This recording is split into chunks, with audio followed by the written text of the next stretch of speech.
Hey everybody, Alex from SeemsGoodMagic.com here, and we're doing an 8-4 Magic Origins draft.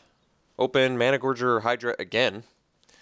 I'm fine with picking it. I mean, it's a good rare. If you get it down early enough, it can definitely get pretty big if they don't deal with it right away.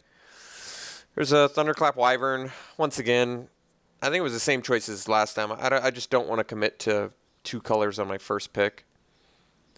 Blood Curse Knight's a pretty good card, actually. Stalwart Avon's fine. There's nothing insane.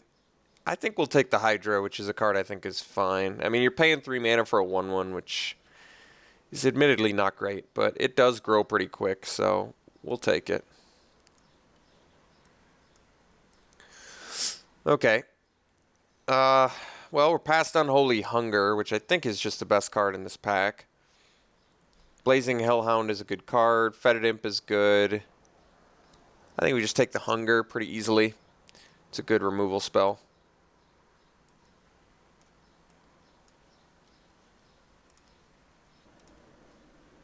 Wow. This is a pack. What did the first two people take? All sorts of goodies in here. I mean, Sky Snare Spider is insane. Reeve Soul is great. Somberworld Alpha is very good. Harbinger of the Tides is a nice rare. I think I just want to go Sky Snare Spider. This is one of those pretty bonkers 6-drops. Reeve Soul is really good removal too, but I think Spider is just a really bomb 6-drop card. I mean, it can attack frequently and blocks amazingly well. The Vigilance Reach with just a terribly efficient body. It all comes together to be just a really powerful card. But yeah, I mean, there is so many good cards for everybody in here. I'd really like to know what the first two people took. Because, I mean, there's still a foil in here, too. So, I don't know what it could have been. That just seems nuts to me. Okay, another Unholy Hunger? Sure. I don't see why not. It's a good card. Going green-black, non-elf green-black, possibly, which is fine. You just get a bunch of black removal spells and good green fatties, maybe. I can still take elves, too. I'm just... I don't like I'm committing myself to two colors, my two colors, like, right away, but I'm just taking really good cards at the moment, so I'll have to live with it. All right. Maybe it's early enough to get my first Timberpack Wolf. Geez, Abbot of Keep's a good card. I think I want to stick to my green-black plan. I mean, I'm getting past some pretty powerful green and black cards. First Timberpack Wolf, like I said, seems fine. I mean, if you get 4 of these, you're sitting pretty. If you only have, like, 1, it's still fine. It's a bear. I think Abbot of Keep is probably the strongest card in the pack. Knightly Valor is very good. Weight of the Underworld is fine, not amazing. Better with some sort of enchantment theme. I'm fine picking the first Timberpack Wolf, like I said. I mean, if you end up with like 5 of them, you've got a really good, efficient beatdown plan. All right. So, Bonded Construct. I think I'm fine taking Foundry of the Councils here. I do have some kind of color-intensive cards at the moment, but nothing else in here is standing out as insane. Lightning Javelin is probably the best card remaining. I could take it for like a splash, but I actually like Foundry of the Councils. I like having a card that doesn't take up a slot in my deck and is basically another spell. If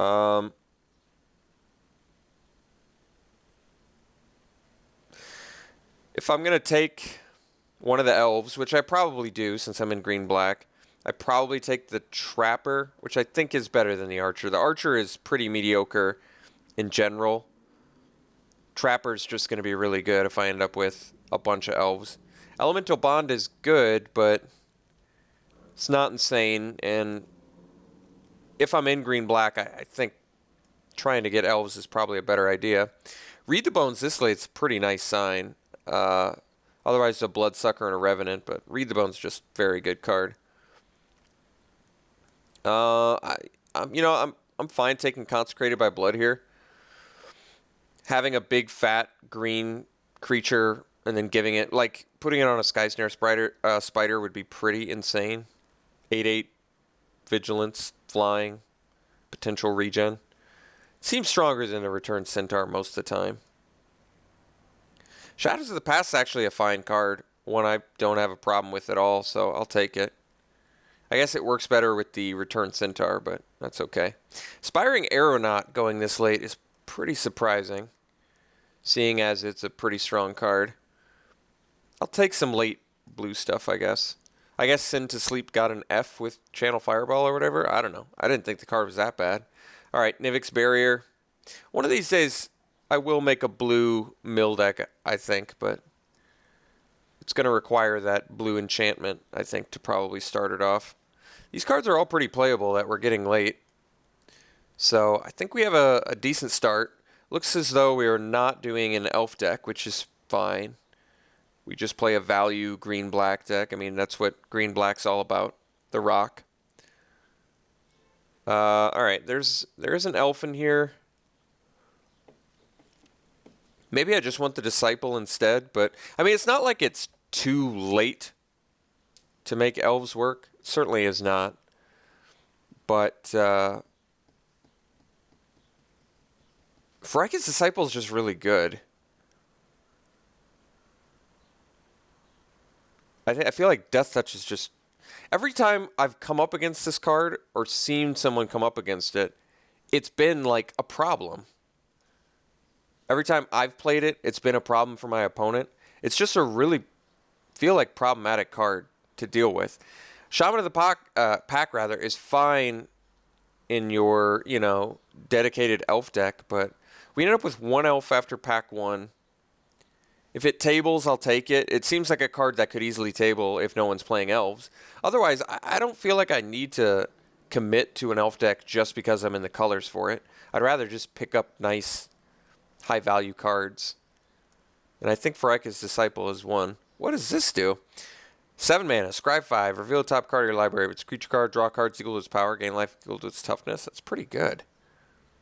I might just want Reeve Soul instead, because it's cheap removal. That's just good. This is, I mean, this is a cool card. Definitely potentially high value. I feel like it's pretty unlikely you miss. But Reeve Soul is a very good removal card, and it's so cheap.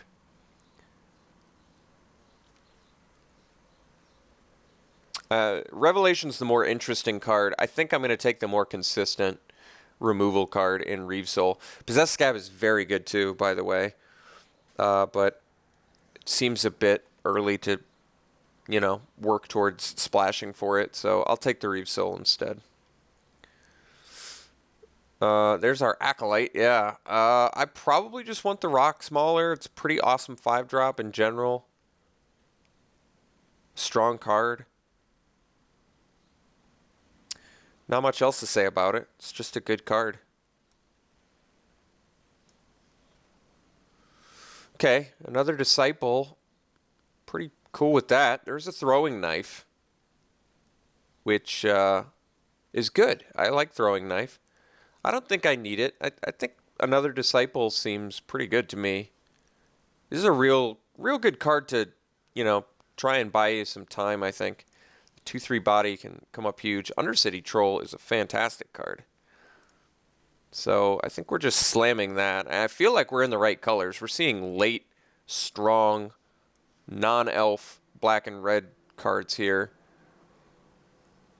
Yeah, I got to take Undercity Troll here. It just seems way too strong to pass up. You know, Hitchclaw Recluse seems like a fine card for our deck. We're definitely playing value green-black, not elf green-black. So value green-black just tells me I want a lot of powerful removal and I want a lot of powerful creatures. And I don't have to do anything thematically.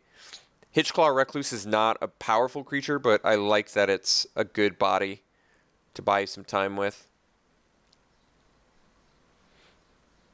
Fetid Imp is just a fantastic card. I think it's perfect for what our deck's trying to do. A very good defensive card. So we'll take that. None of these cards are particularly good. I think the Void Mage is more annoying than the Clash of Wills. They're both really annoying blue cards, for sure. I guess Clash of Wills is more rare, but Separatist Void Mage is just really good when you commit 6 mana to a spider. I mean, you could argue the same with Clash of Wills, though, but it's tough. I think there's more value in Void Mage than there is in Clash of Wills, potentially. Return Centaur, I'll take it. I don't love it, but I love it more than a Thornbow Archer. Bone Dash is similarly good against our deck, but that's okay. Looking good. Looking good so far.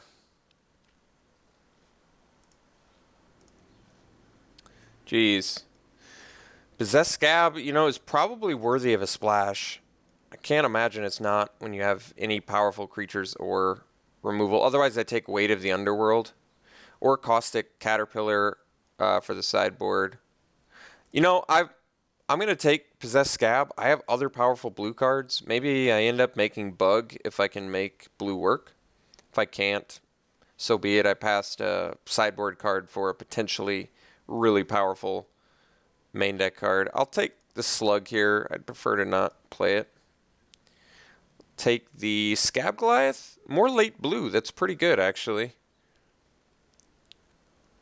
I'm going to take Vine Snare. It's not a card I'm going to play, but I like the idea of cutting green. Getting more late blue. I mean, it seems like blue's open, but I'm not going to say that green and black's not open. We have very powerful cards in both green and black, too.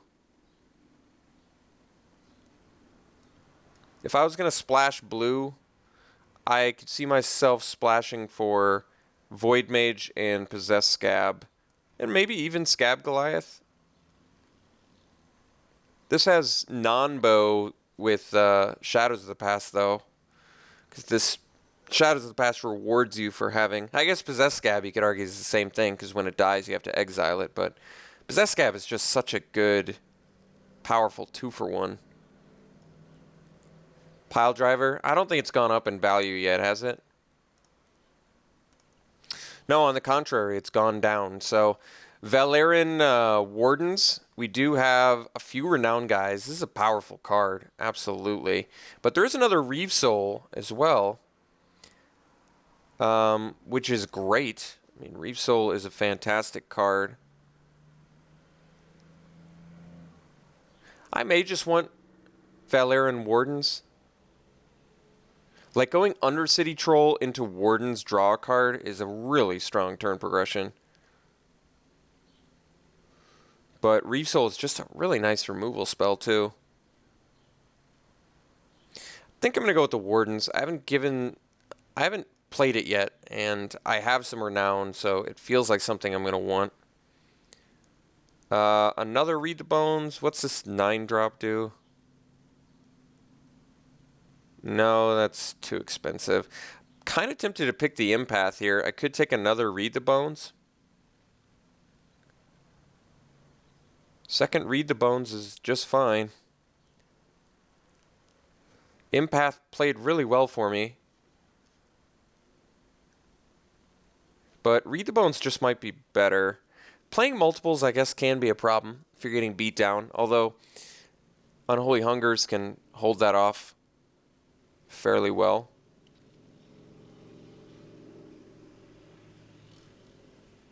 I like that Empath's also a creature.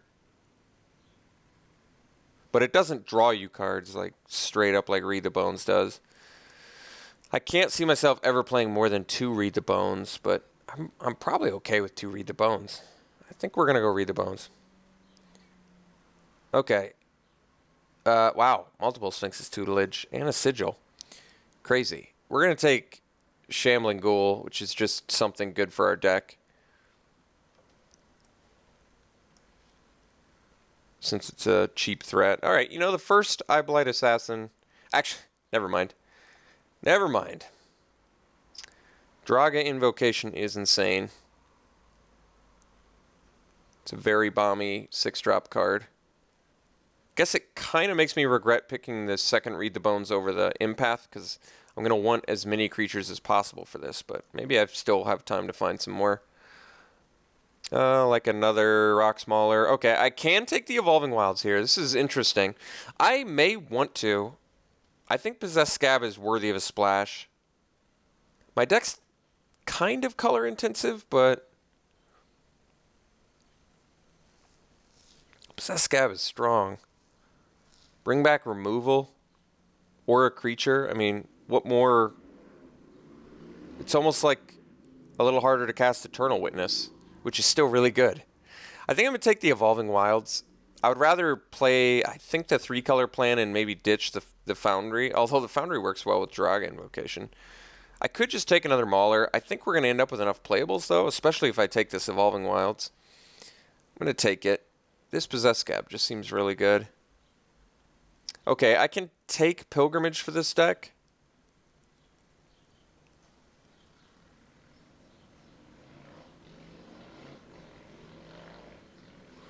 I don't think that one's quite good enough. I could take the Bounding Crassus. I think I'm okay with that. Maybe we get out of this. Go a little bit deeper blue. I mean, this card's very good. Otherwise, I take a ramp, but I don't like Nissa's Pilgrimage very much. I'm going to take the Crassus. Maybe I end up playing a 22-card deck. Or, yeah, well, you get what I mean. 22 card, 18 land.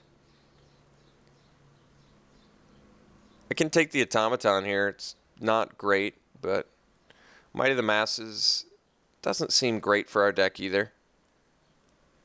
And this can gain us some life, offset our Read the Bones. Alright, I convinced myself. Cobalt seems fine. I'm not going to really play these cards, I don't think. I could see myself playing the Void Mage, though. I could see myself playing a deck like this with 18 lands. I'll take the Macabre Waltz. Reefsoul Tables. That is extremely good for us. I'm going to take it.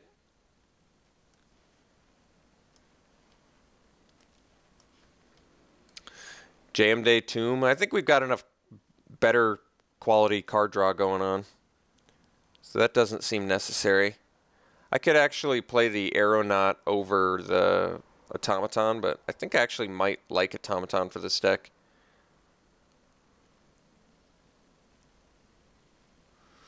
Bloodsucker, but not really into it. I think I'll take it anyway. Alright, Caterpillar for sideboard. Eyeblight Assassin I'll take here. Having one of them at least is pretty good. So, I mean, I don't have to splash blue.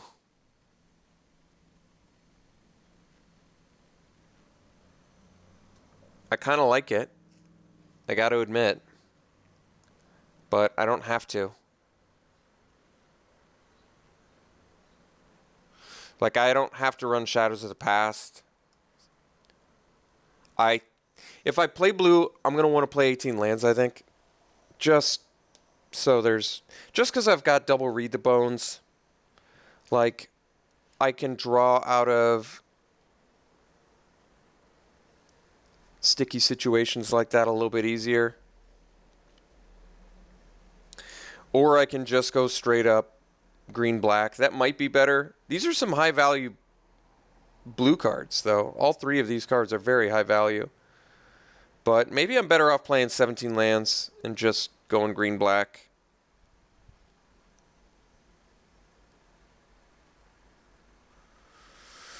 And just playing, like, maybe a Bloodsucker or two. I don't like the Bloodsuckers with the Read the Bones. That doesn't seem very good. So I could play Macabre Waltz. Seems likely we're going to have guys die. And if I play... Like, I can go...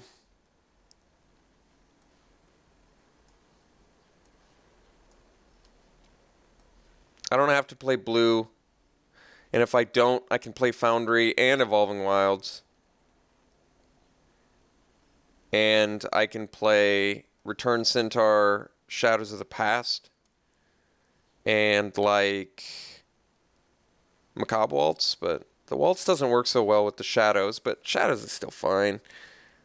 I guess Shadows isn't insane. I don't want to play Bloodsucker, though. I don't like it with the double Read the Bones. It seems like a death wish. I don't really like Slug in general. If I'm going to play 18 lands, I feel like playing 3-color just to get some more high-quality spells in here. I'm probably going to need to run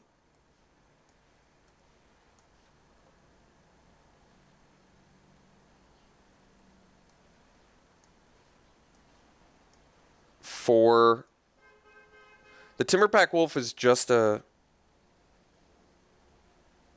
worse than Grizzly Bear in here. I could probably cut that. I think I like Ghoul more. It doesn't come down and block right away, but it's a 2/3 is much better than a 2/2, especially when you want to be more of a defensive style deck. So then I'm not playing Foundry if I'm playing 3-color. And I probably want 3 islands. Let's see what kind of mana base I have if I do 3 islands. 8/8/4. That's honestly not bad.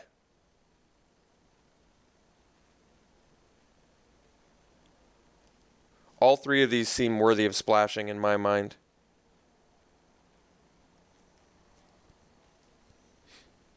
And Read the Bones helps us find missing colors. I think I might just play it like this. I think it's a kind of cool looking bug list, actually. There is a Scab Goliath too, which is a good card. It's efficient. But so is Draga Invocation.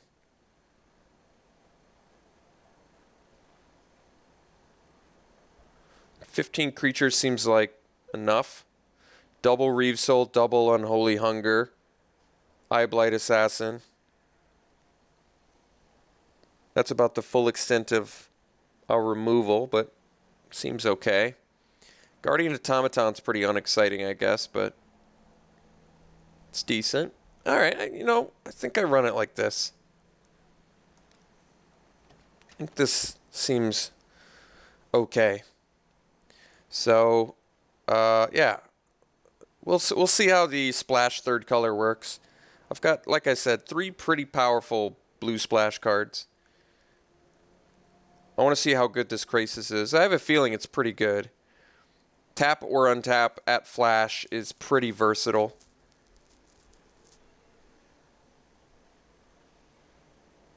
Could play really well.